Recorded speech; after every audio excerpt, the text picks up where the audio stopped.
The report out of Ontario makes it pretty clear that long-term care systems need to change. For some insight, I'm joined by Dan Florizone. He's the executive in residence at the Johnson Shoyama Graduate School of Public Policy. Dan is also the former president and CEO of the Saskatchewan Health Region. Dan, how do you think the report we're hearing about today will affect the overall industry? Well, it's quite clear that there's a high degree of attention and urgency to look into long-term care. Some of the long-standing problems that the sector has been encountering obviously amplified during this period of review, and huge stresses placed on that system. Now, there's obviously a lot of attention on Ontario, but we obviously have long-term care facilities here in Saskatchewan. Do you think the model in our province needs an overhaul? I think the model across Canada needs a close looking at. There are improvements that can be made, reforms that ought to be made. We're talking about over a century old model of institutional care that's long past due a real examination and exploration for alternatives. We've seen institutional care come and go in other arenas within the province of Saskatchewan. 100 years ago, we were building and opening a mental health asylum and asylums. We had residential schools, we had orphanages. Many of these 24/7 type of institutions have since been closed and converted. The delivery of services is now community-based, and very, very few people are being institutionalized in those types of care arenas. The only two areas where we see a high reliance on institutional type care would be long-term care facilities and prisons. With the thousands of people already living in facilities like these across the country, is deinstitutionalization an option? Well, I think it's really important in having any conversation around the future in talking about transitions. There are some very good long-term care facilities in this province. We're very proud of what we've managed to do, and it's only through significant leadership that that's taken place.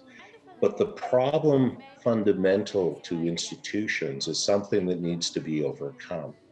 Larger centers where multiple people congregate, where those that are the most frail in society go to, are cared for.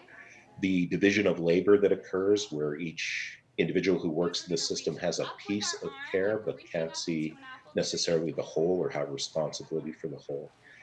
Very expensive facilities, rigid construction in terms of concrete and steel. There are other alternatives, and the alternatives are smaller units, smaller settings, dispersed throughout communities in neighborhoods using residential construction. So if things like the roof start leaking, you can repair them and it's low cost. It's the same as you would do at home. In institutions, rigidity, isolation, a removal from proximity to family and friends, high expense, and the need often for very expensive construction and renovation is a factor that adds to that burden. In your opinion, with an aging baby boomer population, how would we modernize seniors' care?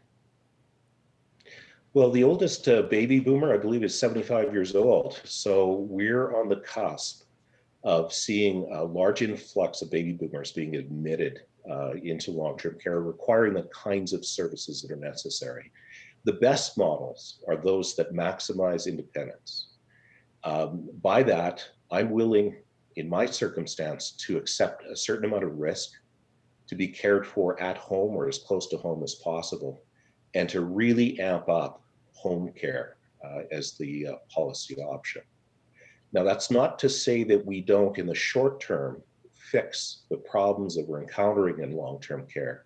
But if we simply add more in and double down on a pre-existing model, we've lost a real opportunity here, given the fact that we're going to go through a surge of growth Rather than adding more beds, what I would suggest is expanding home care services, palliative care services, and if not care in the home, as close to home as possible.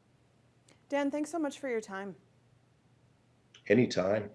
Dan Florazone is the executive in residence at the Johnson Shoyama Graduate School of Public Policy.